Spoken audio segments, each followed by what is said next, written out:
Hey guys, welcome back to Forbidden Forest Dragon Escape. Today's episode will be focusing on the drop track section, Hagrid's hut, and a Hungarian Horntail sculpture.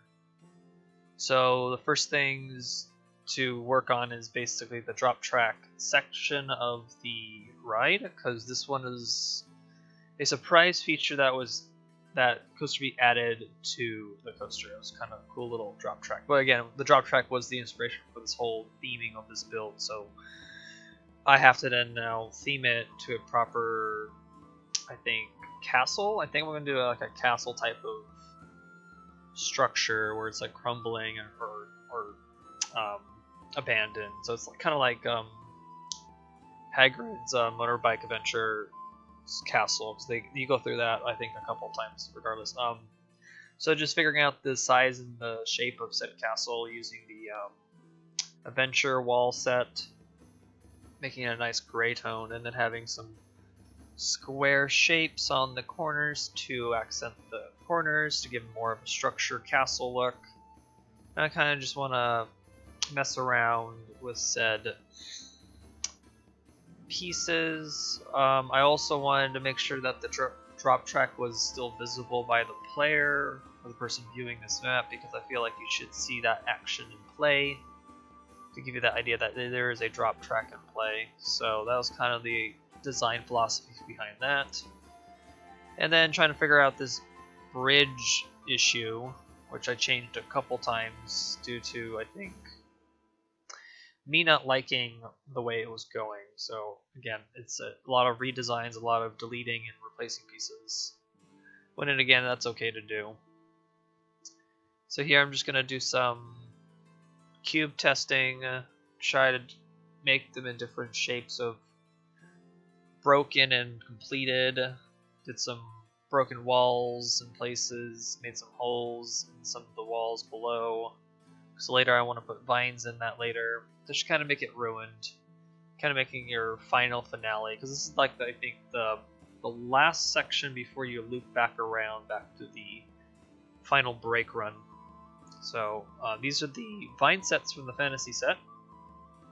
They're just painted brown to kind of resemble trees. I wish we had more types of vines, but these are okay so far. Just kind of make them in different spots and different elevations and different sizes to give them that different look, or different like organic randomness going around. So this is just kind of the idea here too, just with the I don't know, vines. And then on to doing some actual live vines with the adventure packs vines. So I like these pieces a lot because they really do add a lot to this game's scenery palette, because the other vines were more too green. You can't change the color of it, making it a darker green or a brighter green depending on the style of, I don't know, what do you call greenness you want them to be, because I like to make them darker than they usually are set. So this is kind of the same idea. So this little castle thing is actually turning out pretty well to kind of hide a little bit of the ride's drop track, but it's still, you get to see it in the fog.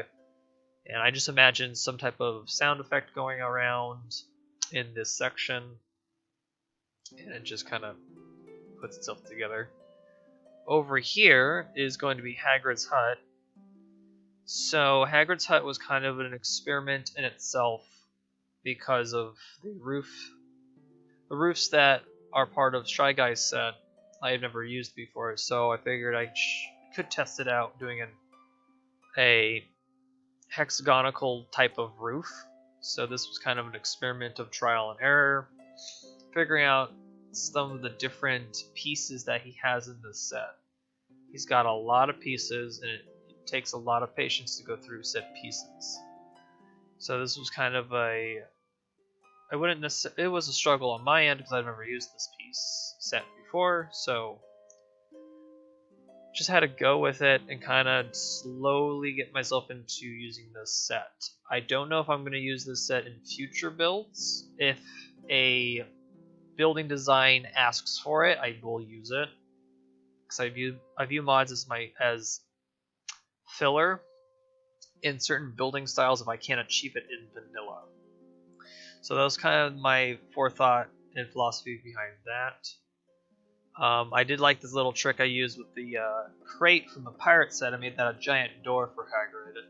I found that a little cute little idea to do so, and it works using pieces not as intended, because that is a crate and now it's a door. So this was a fun little accident to do. Again, every piece in this game it can be used for any other piece, which is the coolest thing about it. So as you see, I skipped forward with the roofs, kind of figured out what pieces I needed to do to fill in little edges, and then went for a higher angle to finish off the top of the roof. I kind of give it that Hagrid's looking hut, because I had some images and some screenshots from the movies and things like that, just to kind of give myself that idea of where the, how his roof kind of works and how it kind of fits. So I think I did okay. This is the only pack I think in the mod, in the workshop that is very versatile with its roofs. Like there's a lot of roof angles we can choose from this set, so it is a good set to have if you want to jump into mods and do some different type of building designs or structures, stuff like that. So you have to be very patient. You can't rush this. I think this roof took about an hour and a half to figure out the sizes and things like that. Now here I was trying to kind of cop out with the cone piece, but that doesn't work out because it kind of bleeds over. So I had to go find the right pieces to kind of finish it off, and I finally found them. It just took a while.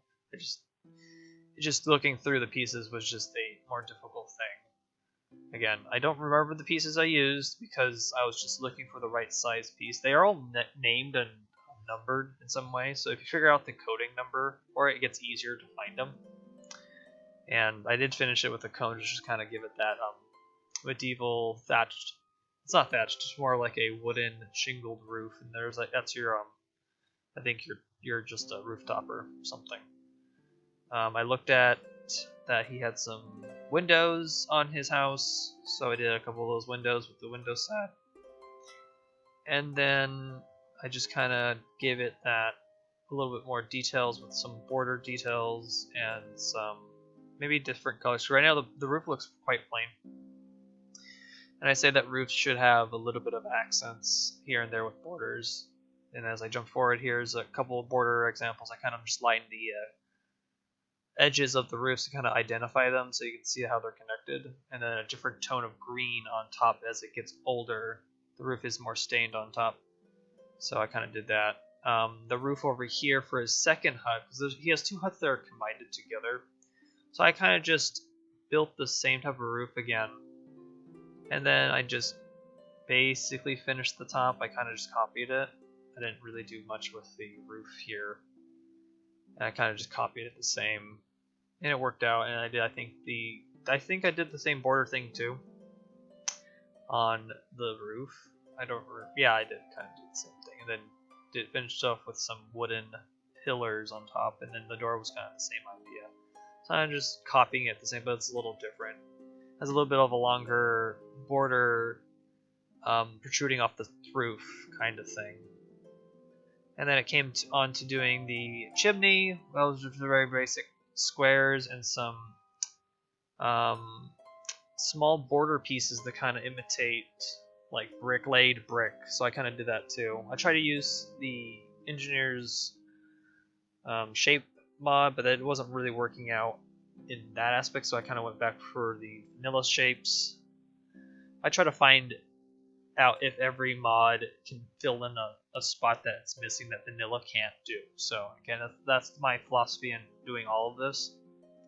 So kind of just made a very plain flat top for the chimney, so the smoke kind of goes around that as it goes up. And then I finished the windows with on the small little hut and kind of just went from there. And here's some of the border work on it so to give that laid brick feel. This kind of worked out pretty well. I like how this looked. on the actual final aspect of the ride. Before this changes, I did put a flat ride in this building. It was big enough to house a motion simulator. It was just kind of for kicks and fun stuff, just to kind of do. I don't know. It was just something I needed to fill in some space for this map. So I kind of did that for fun, as I just continue to put some brickwork in. And I think the next section is probably going to be the Hungarian Horntail dragon prop that I get to build. Yeah, here we go. I was right. So, because again, this whole ride is called Dragon Escape, I needed a dragon to represent that threat. So, it was an easy choice to go for a Hungarian Horntail because that was part of Goblet of Fire. That's the dragon that Harry Potter fought to get the golden egg. So I felt that was appropriate to have that dragon as our threat and the thing to escape from. So this dragon, my objective was to make it as realistic as possible, but still have that Parkitect charm that I usually do when I build sculptures out of shapes. So there was a couple different methods and things that went in my head as I built this dragon. I kind of used and invented some techniques and things to kind of change it out. So here's the dragon right now with his tail and his body. It kind of positioned it in what I want him to feel. Like he needs to be close to the floor, kind of toward the track.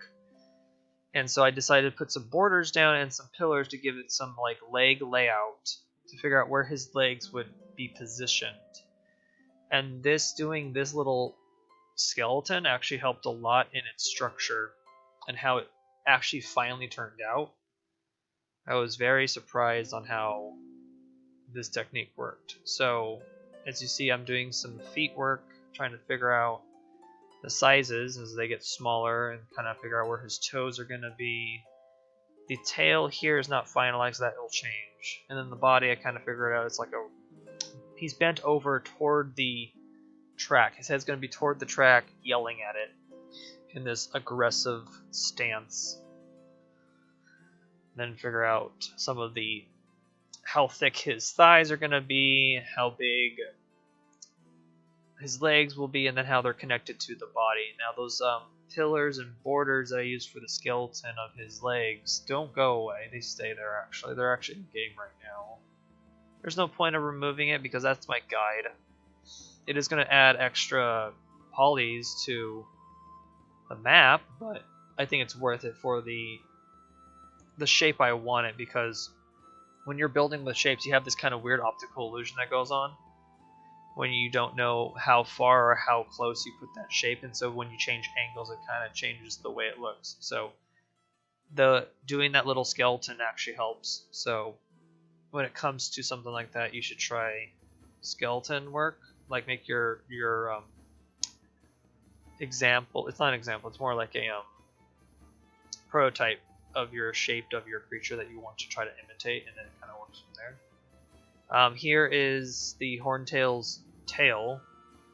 Just kind of did shapes.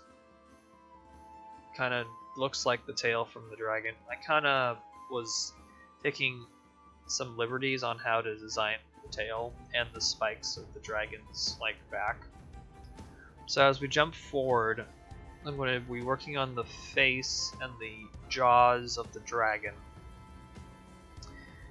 Now the dragon, this dragon has more of a very short snout. It's not very long like a dragon that I normally would build, because I would make it more like a crocodile type of mouth. This is more like not a crocodile, more like an alligator. Alligators have longer mouths, I think. So this is more like a smaller snout, like a dinosaur or Tyrannosaurus Rex. Kind of focusing on that.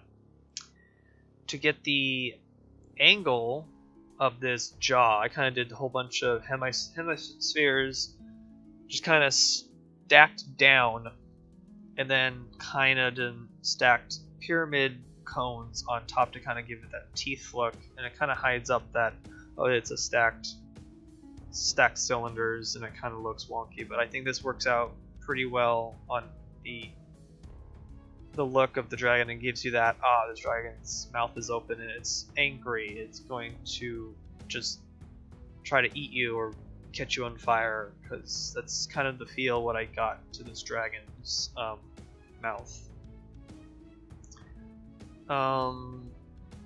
Yeah, there's nothing really going on here until we get to the wing part, which was a difficult section to deal with. And the horns for the dragon as well. I used a couple mods to help me fill in those gaps that normally vanilla would not hold. So like here, these are these curved border pieces from the Shy Guy sets. And I like that they were curved away. I can make these like curved horn pieces for the dragon. And it worked out really well. I even used some of the short diagonal border pieces from Shy Guy set because they're short and sharp, as these ones are, and they actually look, they're really sharp. They have these like really short, sharp edges, and I like that. It kind of looks like the dragon's thorns and stuff like that. So I was like, okay, cool. I'm gonna use these a little bit, do some diagonal ones to kind of accent and help out with the organicness of the dragon's horns. And again, I'm not working on the eyes yet until I figure out all the dragon's like horns that come out of his head. And I kind of like how this is looking. I also needed to figure out if I needed to put some, like a ridge on his nose to kind of give it that more dragon-esque thing. Here comes some of the eyes, but not complete, because I was trying to figure out the positions. And figuring out that the angle of the eyes would turn okay when we turn the image around, or we turn our view to see if the dragon's okay. So, onto the wings, which was a somewhat of a difficult challenge. And I was going to experiment with the roofs again from Shy Guy's set and figure out how I can use those roofs to imitate wings at this angle. Because usually when I build wings for a dragon, they're usually straight up, and I use wall pieces to make those wings, or I make roof pieces from the vanilla set more diagonal or more horizontal. So I wanted to make this more like his wings are up and in this attack pose and ready to just pounce on the coaster when it comes by. I try to use shapes as the wings a little bit. That didn't work out because of how bumpy it looked and not smooth. I want the smoothness of the dragons. I don't know, what do you, just membrane. Is it a membrane? I don't know what you call the flaps of the bat wing, but it's basically what that is. It's not a membrane, it's something else. It has a name, and I'm not gonna guess here, but it has a name. So I'm trying to imitate that. And making it bumpy does not imitate that well. So doing the roofs from the Shy Guy set, it seems to be the best idea to go. And it does turn out pretty well, with some gripe on, like, some of the roofs are kind of clipping through each other on the underside of the dragon's wings, but you don't necessarily see that unless you have the perspective mod installed or something. But again, I'm always building in default Parkitect, so which is the way you it's not the way you should play. You should play the game any way you want. So I'm not gonna be like so rude. I shouldn't be. Yeah, no, I'm just focused on making sure that the dragon's wings look okay from this perspective. I'm not really concerned about the other mods for Parkitect. So again, this is as little mod. Well, I'm using mods in specific ways to fill in some challenging problems that need to be solved, stuff like that. So here's see, I'm still trying to figure out the wings and having some issues with how they're stacking and making sure that they don't look too stacked anymore, that they kind of just look not too good. So it's trial and error, tons of trial and error with these roof pieces. I spent maybe 2 hours on this figuring out the wings texture, and I think it worked out. You'll see some final views of the dragon in the view, and yeah, this is basically the end of this time lapse. So you'll see some live view a little bit, and then this is it so far. There should be one more episode of this episode, and then Forbidden Forest is done. So I'll see you guys in the next episode. Bye.